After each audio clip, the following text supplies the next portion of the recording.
So we're looking for a way to avoid loading the template cache, the entire cache, every single time we display a page on the site.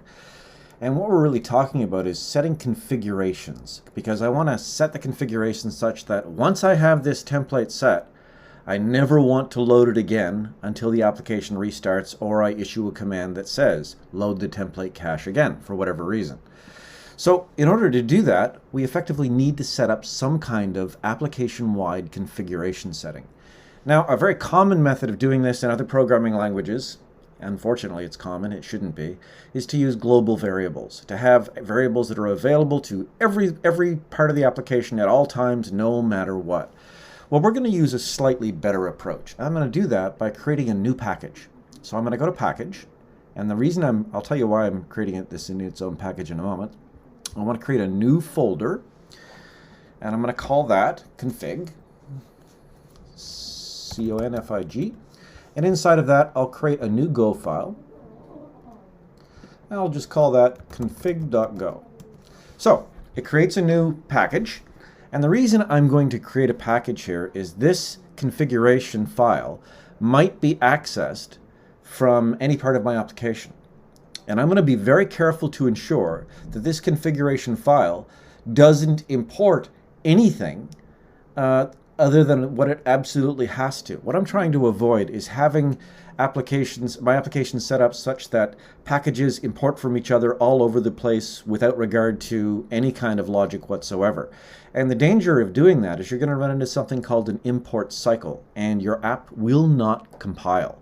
And that can be an extremely difficult error to avoid.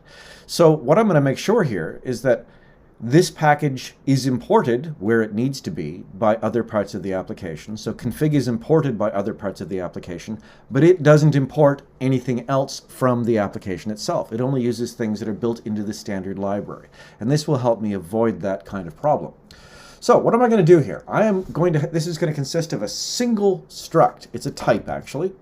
It's a type called appconfig, which I'll name properly, appconfig, and it's just a struct. It's just a structure that holds certain kinds of information.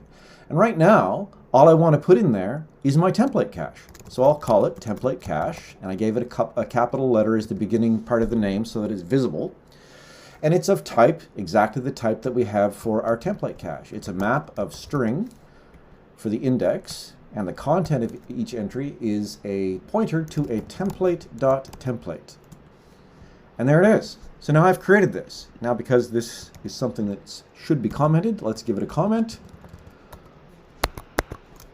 Holds the application config. All right, let's spell application right. So I've created this, and I'm not using it anywhere right now, but I've created it, and because it's a struct, I can put all kinds of things in here. Anything I need site-wide from my application, any kind of configuration setting, I can just add an entry to appconfig, and it will be available to every package that imports this particular package. So I've created it. Now let's go back to main.go, our very start of our application, and let's get this going. So I'm going to create a variable here. Very first thing in my main function is to create a variable called app. And it's going to be of type config.appconfig. And you notice when I did that, it imported it up here as it should, and it gives me the warning, you're not using this anywhere, so I'm not going to compile it until you actually do something with it. So now that I've got that done, how do I actually get my template cache where it is? Well, right now, back under render, we're calling it right here, create template cache. And I don't want to do that here anymore, so I'll get rid of that in a minute. Instead, I want to call it here in main.go. So can I do that? Well, let's find out. Let's say, let's first of all see what that returns. So template cache right here returns a map of string template and an error. Okay, so let's try seeing if we can get one. I'm going to go over here and say my template cache and an error is equal to, and that's stored in the package render.go, or render.create template cache. All right, so I've now created these variables. I should test for my error. If error is not equal to nil, then log.fatal, because I can't load it, so I want to die, log.fatal, cannot create template cache. So that's fine. Now I've got the template cache. Let's store it in the app. app.templateCache equals TC. And that all should compile. So let's make sure it actually runs, make sure that everything's actually going to compile. Go run command web main.go or star.go. Yep, it compiled. Let's go over to our web browser and make sure things still work. We're not using that configuration, yes, so it actually works the way that it should. No problem. Perfect.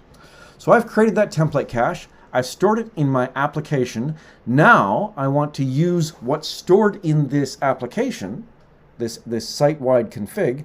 I want to use that over in my render function. Instead of rendering the template the way that I am here by calling this template cache, I want to somehow, let's put a comment in here to say what we're going to do. Get the template cache from the app config. That's what I want to do. So this is all going to go away.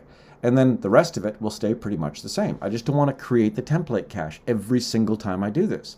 So how do I get, in this render template function, how do I get that app config? In other words, this thing I've created over here, this app, which is of type config and currently only holds the template cache, how do I get it from here, where I've created it, over to here, where I need to use it? Well, we'll do that in the next lecture. And it's a pretty straightforward process.